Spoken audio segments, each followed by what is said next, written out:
نبی صلی اللہ علیہ وسلم نے فرمایا، آدمی اپنے دوست کے دین پر ہوتا ہے، لہٰذا تم میں سے ہر شخص کو دیکھنا چاہیے کہ وہ کس سے دوستی کر رہا ہے۔ ابو داؤد۔ حدیث میں نبی صلی اللہ علیہ وسلم نے اس بات کی ہدایت فرمائی ہے کہ کوئی بھی شخص کسی بھی انسان یا کسی بھی جماعت یا کسی بھی مذہب، قوم اور ملت کی طرف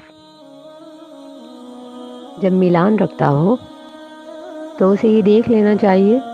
کہ وہ قوم، مذہب، معاشرہ، ملت یا ایک دوست کس دین سے تعلق رکھتا ہے۔ جس سے وہ دوستی کرنے جا رہا ہے اس کا ایمان اور اس کا عقیدہ اس شخص کے اندر پیوست ہو جاتا ہے، اور اس کی خیالات اور اس کا عقیدہ کسی بھی دوست کا کردار،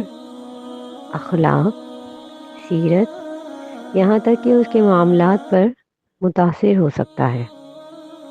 تو یہ ضرور دیکھ لینا چاہیے کہ وہ اپنے آئندہ آنے والے مستقبل کے لیے کس شخص کا انتخاب کرنے لگا ہے۔ جیسا کہ ایک دوسری حدیث میں نبی صلی اللہ علیہ وسلم نے ارشاد فرمایا، من تشبہ بقوم فہو منہم، جو شخص کسی بھی قوم کی مشابہت کرے گا وہ قیامت والے دن انہی لوگوں میں اٹھایا جائے گا۔ تو دنیا میں تھوڑے وقت کے لیے یا کسی بھی دنیاوی معاملے سے متاثر ہو کر کسی شخص سے دوستی کر لینا، یہ آخرت تلک کے معاملات پر اثر انداز ہو سکتا ہے۔ تو نبی صلی اللہ علیہ وسلم نے ہدایت فرمائی ہے کہ کسی بھی معاملے میں کسی بھی قوم سے